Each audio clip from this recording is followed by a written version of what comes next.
In one site on the edge of Europe, there is compelling evidence that in their struggle to survive, Neanderthals turned to the biggest beasts of the steppes. It's a cave, La Côte de Saint-Brelade, on Jersey.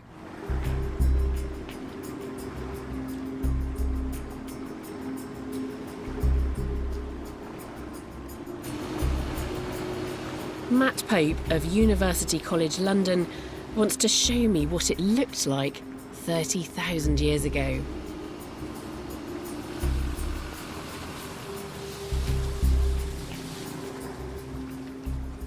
We're getting a perspective here that Neanderthals would have had approaching it from the bay. This would have all been dry land. And you can see it absolutely dominates this bay, and it would have dominated the skyline out there on the hunting grounds and the plains that are surrounding the site.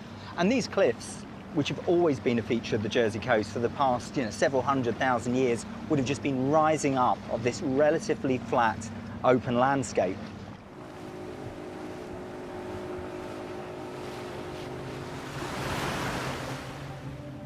Excavations spanning nearly a century have revealed that generation upon generation of Neanderthals used this cave. Now this has got to be one of the most famous Neanderthal sites anywhere in the British Isles. So what types of animal bones have been found here? Well, bone preserves fairly poorly at the site, but it's dominated by abundant amounts of mammoth and rhinoceros bone. And we know this isn't just a natural accumulation of animal bone, because on the bones are clear marks from stone tools. And we know exactly what those tools were.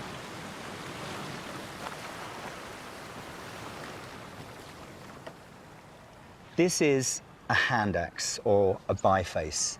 It's a large symmetrical tool, but where they really come into their own is where they become an incredible meat knife. We're just using a rotational hand grip. It kind of picks up the tissue, it picks up meat, and then it slices through.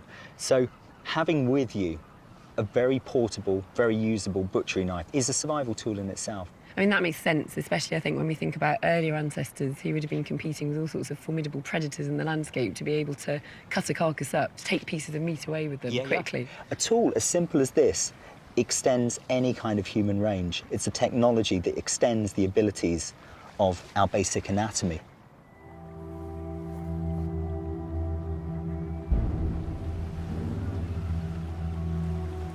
Before the Neanderthals could butcher a mammoth, they had to kill one. So how did they hunt these 5-ton behemoths? An early theory was that they chased mammoths over the edge of the cliff here, but Matt thinks this an unlikely strategy.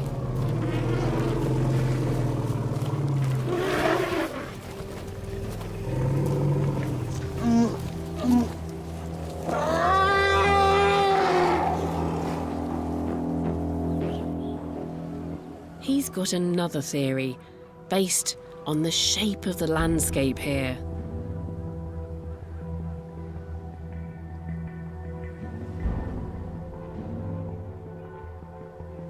During Neanderthal occupation, with sea levels far lower than today, the cave was at the head of a narrow gorge, a dead end. If you bring a small herd of mammoth within that dead-end valley, you stand a good chance of being able to isolate individuals, isolate a group of them, and kill them through a different way, using technology and the Neanderthals' robust physique to kill them at close quarters.